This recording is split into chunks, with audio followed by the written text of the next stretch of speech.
natin dito sa field. Yun lang po. Thank you.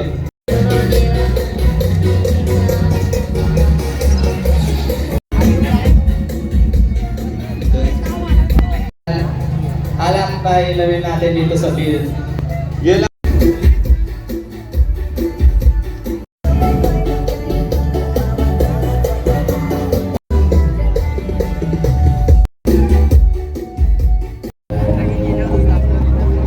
Check.